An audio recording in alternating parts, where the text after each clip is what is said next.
Just starts right now. It doesn't matter what, let me show you how. I did my best. Practice makes perfect. Practice makes perfect. When 100%, practice makes perfect. Practice makes perfect. See, you gotta keep believing. Every minute, every season. We don't even need a reason, because practice makes perfect. Let's get a tiny bit of feedback about what you were doing this week with each other, what you were working on. The thing is that the time between classes is real important. I mean, it's more important maybe than what you do here. I mean, here you get the guidance, here you get the suggestions, but then you go off and you work with your scene partner and you try to actually put it to use. I mean, you guys can all go to Reddit, you can read all my lessons, you can go to my YouTube videos, you can. Now I got my Twitch videos on. If you can't stand to listen to more than 2 minutes, you can see it in 1 minute. But you can understand the concepts. Every week I ask people to share what they learned, and people say, well, I didn't really learn anything new. Well, because there's only acting isn't all that complicated. Basically, you just have to be real. But there are these concepts about how we actually make something fake real. And you can read about it, and maybe you can count it on 2 hands, the different things you really need to do to be real. But what's really a lot harder is to be able to do it. And the only way you can start to do it is by practicing, right? Is to be able to actually have that back and forth feeling. What is a conversation? What really is it? You know, we each have our thing that we want the other person to agree with, right? We don't ever say anything that we don't want the other person to agree with. Don't you think I'm right? I mean, we're all always saying that. Don't you think I'm right?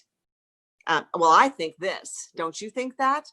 You know, and the other person, if you're actually going to have a long conversation, is going to go, well, not really. Actually, I think this. Okay, so now you've both got these opposite opinions. Now, when the other person gives the opposite opinion, you react to it and go, really? That you think that? You really think that? Well, that's not right, because I think this.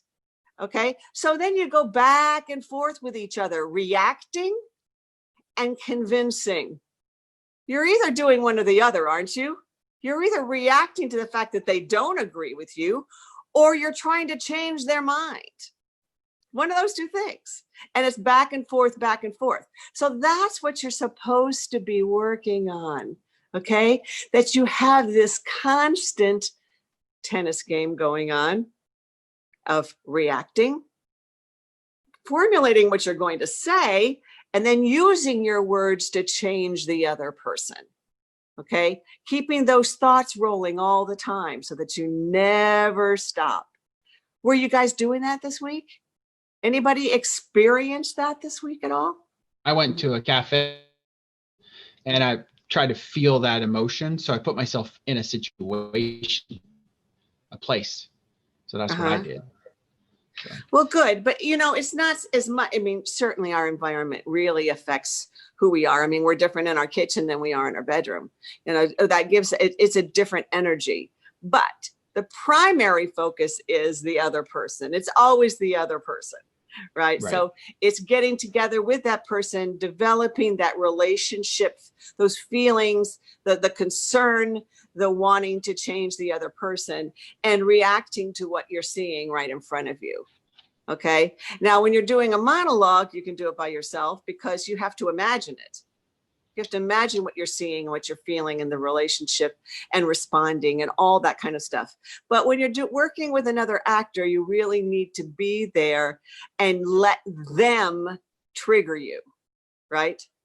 And that's what you really need to be working on, because that's something that you need to get to be second nature as an actor. You get thrown in with an actor you don't even know, and you start to be able to really relate to them in a given relationship, in a given circumstance, so that you have your thoughts flowing immediately because you're used to doing it. That's what the difference is between an experienced actor and one that's just beginning, is that it all feels awkward and strange to be saying lines that you're not making up, that somebody else wrote and put on a page. It all feels very strange in the beginning, and trying to make it sound like it's real and trying to feel relaxed enough with the person that you're acting with to imagine that this is an actual conversation and an interchange with this person for real and for a reason, right? So that's what we need to do over and over and over again. That's why you need to take class, okay? Because you need to practice doing it. You need, because every time you do it, you start to go, oh yeah, that felt real.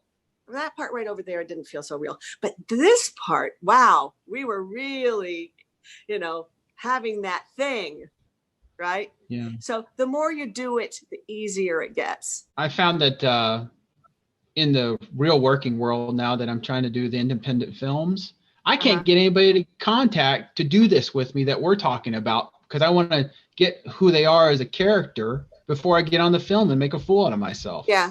Well, you can't do that. No, they don't practice. In fact, you don't practice on set. You don't practice anytime. That's why you need class. Okay. You're not going to have practice on set. You run it once and everybody's marking, and then they shoot it. That's what we do on our show. Run it once without a lot of emotion. Then the director gives you blocking, and then they shoot it. Okay. So what do you have to be? Tuned up, ready to go, understanding the relationships and knowing what it feels like to be real in an acting situation. And you can only get that from doing it in a workshop situation where it's allowed, because people don't have time for you. They don't have time in their busy schedule. Nobody cares. Okay. That's just the way the professional world is. So you need to be ready. You need to be ready. And a lot of big name actors are in class. They don't talk about it a lot, but they are. And, my actor that I work with, he has me there. I could throw him out stuff because I'm his other set of eyes, right? Now, not everybody can afford to have me there, right? I can't be everywhere at once. And there aren't a lot of actors that really want to pay somebody to do that. But so what do you have to do? You got to practice. You got to be tuned up. You got to be ready. I have other people who are working on getting their headshots and working on getting their demo reels and all that. I'm going, but are you in class? Are you in class? Because you know what? You might get an audition, and are you really ready? Because you might know all the stuff I teach. You can say it back to me, but have you used it lately? Have you really been involved in it? Because it's different. It's different. It's not just like riding a bicycle. You have to be tuned up, It's like, you can't suddenly dance a ballet if you haven't been dancing for a couple months. No, you're going to pull every muscle in your body, right? You've got to have all of your inner brain. Your brain works hard when you're acting, right? You feel all that. So when you've been doing it a while, your brain clicks right in. You're thinking all of your words, you're making everything descriptive, you're using everything, your sentences as ammunition to get what you want, because you've been doing it. But all of a sudden you haven't been doing it, and it's not happening. Many of you have heard what I'm saying right now over and over again. It's using it. Obviously it's great for you to get here and do it for me. And I will say, well, you're not doing it here and you're not doing it there. And let's try a little bit more of this. That's what, for me to give you the information and then point out when you're doing it and when you're not doing it. That's what a teacher is for, to give you suggestions, to give you insight. But you've got to do the work. Okay. Yeah, I can't do it for you. I can't do it for you. Absolutely. Salinas. What helped us most was paraphrasing it. putting into our own words. And then we found, like, we made a lot of discoveries, especially on my end, on like what my character was truly talking about, what she really meant. And I think that just kind of clarified like the motives, and it also helped me like connect more to the scene in general. So paraphrasing it was a huge thing. And with Maria and I, we did a series of exercises. We did like, there was like a childlike one, and like a like standing in front of your killer one or whatever. And we made a lot of discoveries there too as well. And it turned the scene around like completely. So this week was really productive between Maria and Jack and I.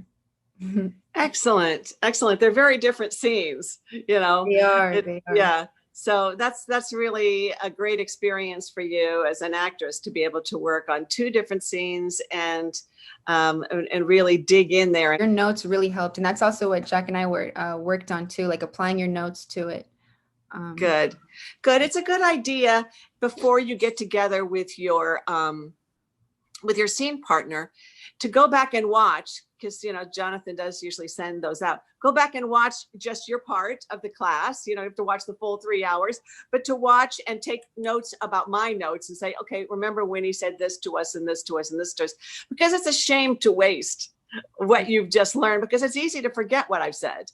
You know, so if you all go back and really look at my feedback from the last class, you can then get that under control, and then we can take another step forward the next time around. I don't have to say the same things again to you, because you got that, and now we can discover even more, right? This week, one of the things that was really important to me was really pinning down my thoughts, both in reaction to what she's saying and as the subtext of what I'm saying. Mm-hmm. And so I went through and worked on, based on, I feel like last week we really in class solidified my tactics and what I'm trying to do, because there were a couple of areas where I was like worried and not reacting in this character's way. I was reacting in kind of my way of reacting to things. And so I went back and really was able to discover a lot about what I'm trying to say and where I'm being more threatening and where I'm being like softer, like trying to lure her in with honey, and when I'm trying to like really put my foot down. And that was really helpful, because I feel like I was still a little confused about that. Good. Yeah.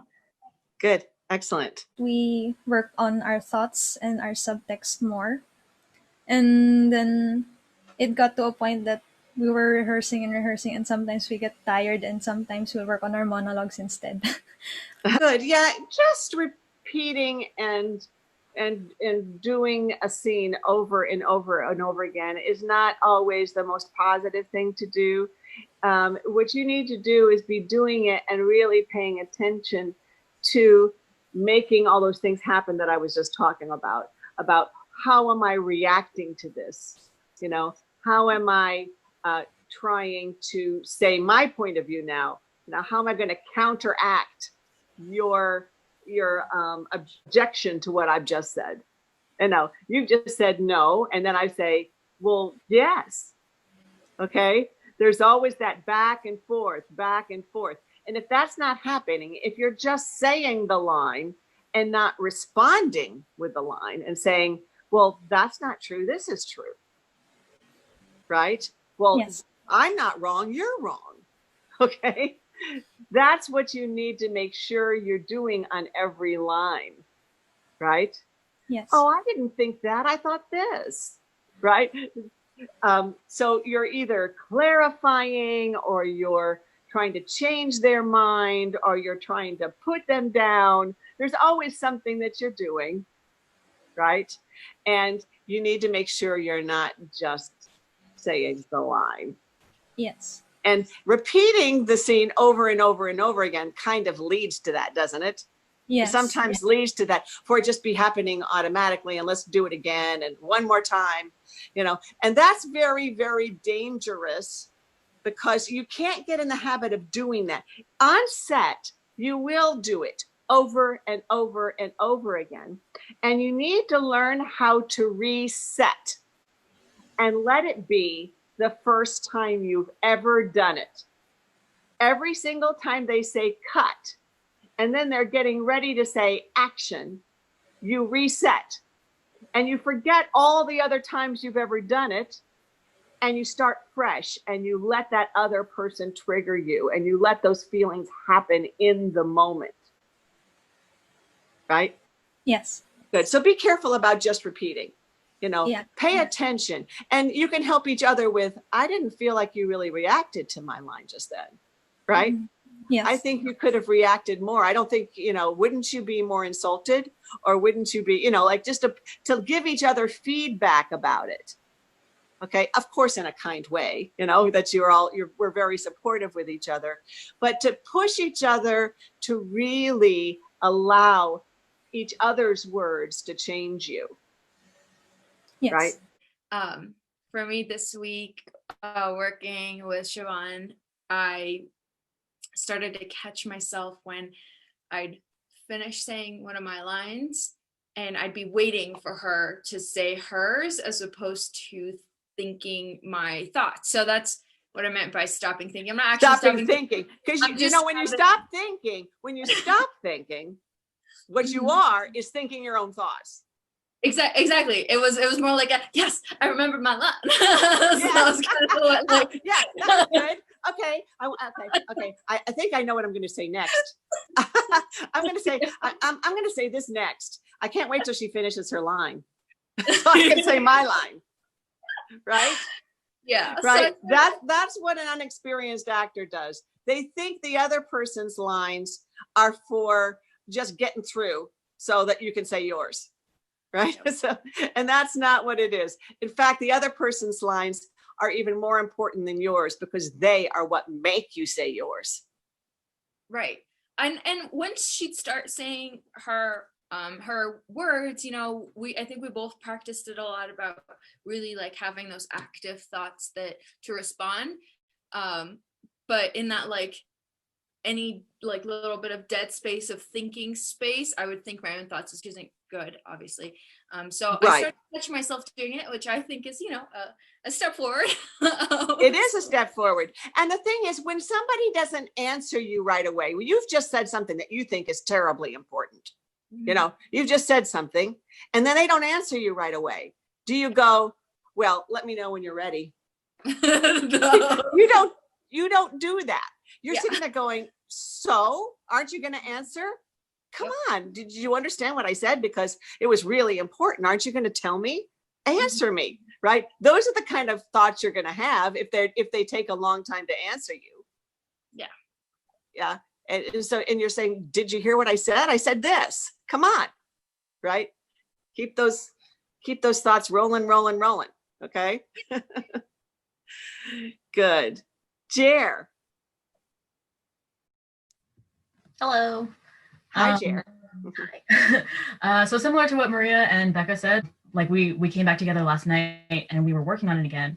And after one take, we were like, okay, cool. I think we got that.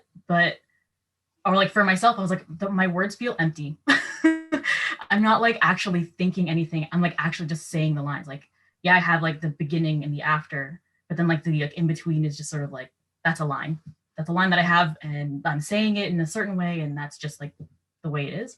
And Becca was like, this thing is for me is like really complicated. And I was like, oh, tell me more about that. So she kind of like explained like her process, and I was like, oh, you're thinking like subtext and your afterthoughts and your like reaction thoughts, and that's super cool. Like, how is your brain doing that? So we kind of went through the script again and kind of focused on my lines, just being like, all right, well, what am I saying by saying this? And I had one of those like little moments where it was like, oh, that feels so different than what this one does. Good. Certain lines that are like that are worded the same. How do I make those different? And then like we focused on lists and like, how do we make each one of these things different? So that was super cool. And yeah. Excellent. I know it sounds like a lot, but subtext and what your words mean and character thoughts are all the same thing. Because what is your character thinking about? They're thinking about using their words in the very best way possible, right? So as they're speaking, what they're actually thinking is how to use these words in order to change the other person the best that they can. Now, once they've finished talking, they're asking for more from the other person. They want a reaction, and their thoughts continue, right? And as the other person speaks, then you're talking back to them with your reaction thoughts, like, that's not true. And really, you think so? And are you sure? Right? Those thoughts happen, right? But as soon as you start speaking again, you're using your words in that really descriptive way, and you're trying to make the words in your lists different from each other, because that's the way effective speech works.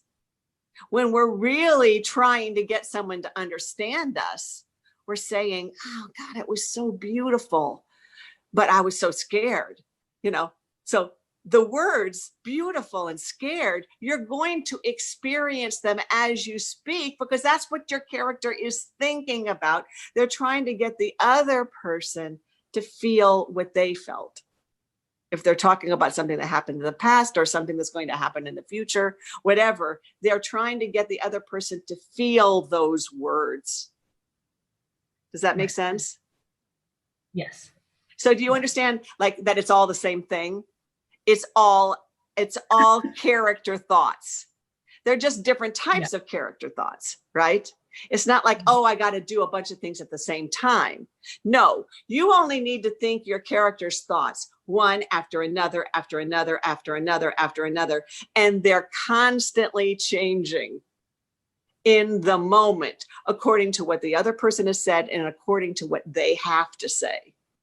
That they're really trying to describe something and use their words as ammunition for getting what they want. Right. Okay, so it's just really a difference between whether you're speaking or whether you're listening, which means talking back to them, right? Talking in your mind back to them, and reacting, and then talking again, right? And using those words to change. So I think a couple of things that happened this week was, so I was really working on kind of answering her with my thoughts, and I kind of got so caught up in doing that I forgot to say my lines. So it's like we get to the end of one of her blocks, I'd be so busy like thinking at her that there'd be a few seconds of silence before I go, oh wait, yeah, no, I have a line now. So I kind of had to go back to those moments and go, okay, what is the thought that makes me need to speak at that point? Like there's obviously something makes me need to actually go from just thinking it to saying it. So I need to figure out what that was so that I wouldn't get so caught up in just thinking that I wouldn't say anything. Yes, because those thoughts, those reaction thoughts are what lead you into saying your line. And so they have to go directly into that line. And remember what it's like to actually talk to somebody that you disagree with. Just remember, you can't wait to talk, right? You can't wait to give your opinion. It's like, okay, blah, blah, blah. That's totally wrong. This is what I think, right? So it's all of your thoughts in response to her are getting ready to say, but this is what's true, right? Yeah.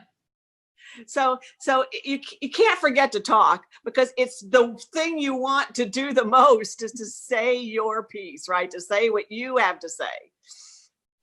I think I spent the first week just sort of focused on memorizing the lines and making sure it comes out without any sort of stopping or hesitation. But I think when we started paraphrasing it a little bit, I really began to understand more like what are the kind of feelings or what are the thoughts, objectives behind the characters saying those lines. So I think that really helped. And then what I did try to do a little bit on my own is, and I think somebody else also talked about this, is not just focusing on my lines, but really reading the other person's lines too, and kind of thinking about why are they saying this, or why are they choosing these words? And if I were in that situation, listening to this person saying this, like how would I react, right? It's definitely a challenging scene from the perspective that it's not like a contentious argument or something like that. It's just very conversational, but I think that's what makes it also very interesting. So So yeah. I think so too. I mean, you just really do need to identify how you are disagreeing. Yeah. Because that is what triggers us to talk. Yeah, well, that's true, but this is the way I see it. Well, my experience isn't anything like that. Mine's this way, right?